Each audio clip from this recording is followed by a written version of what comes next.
Hello everyone, welcome back to my channel, and in this video I'll be showing you how to make a Black Widow movie poster.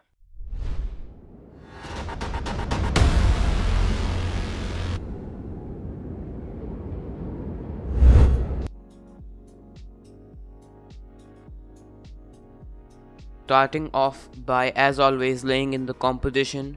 So what I'm doing right now is getting my colors and inspiration from Google and just thinking about how I want the end result to look like. So that's all I'm doing here. I'm using powder brushes actually, and just using some color corrections and laying in the composition, not too far. And yeah, I like to start simple, so that's what I'm doing here, adding some flares, fires and all that stuff. So now once you're at a point where you know how the composition is going to be like and you figured most of the basic stuff out, you can start with some big details, then work your way from there. So what I do at this stage is start by just some lights and whatnot and some color corrections if needed, and I'll just take a lot of inspiration and do my normal process. If you guys have watched any of my other videos, you'll know. At this point I found a grunge background, and luckily it worked fantastic on this, as you can see the borders and whatnot. And again, I'm just adding some grunge backgrounds. The theme for this was red, orange and yellow, and yeah, I think I really nailed that one on this. And yeah, now what I'm trying to do is incorporate Budapest, since that is where the movie is based, but this didn't work out, and you have to understand that most things that you do won't actually work out.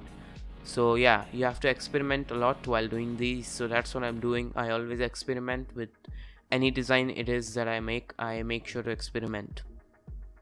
At this point I'm just getting some PNGs off of Google, and if you're trying to sell art online, make sure those images are not copyrighted. Of course, I'm not trying to sell this is just fan art, so I'm just gonna get images off of Google.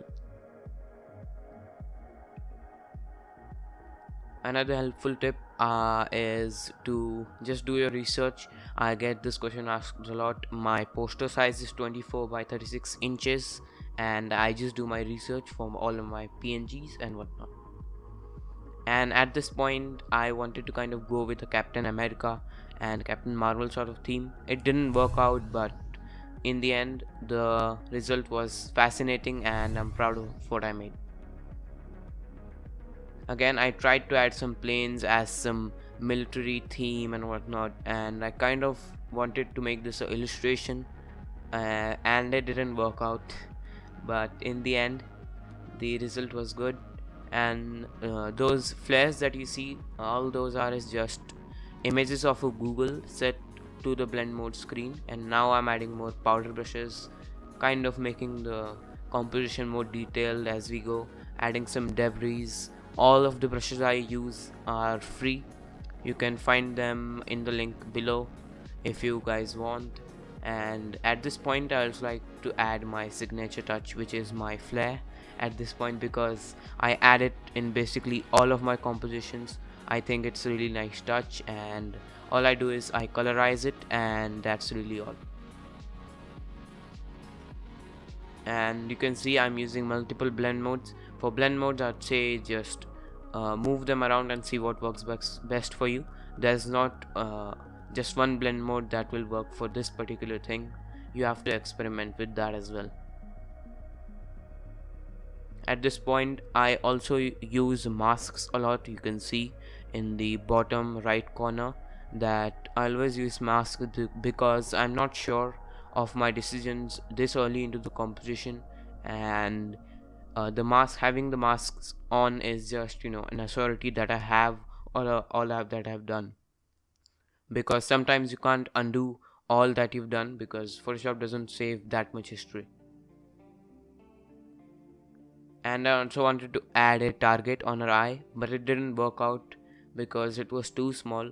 Adding details that are basically not visible to the human eye is kind of pointless, so I understood that and I didn't put it in the original composition.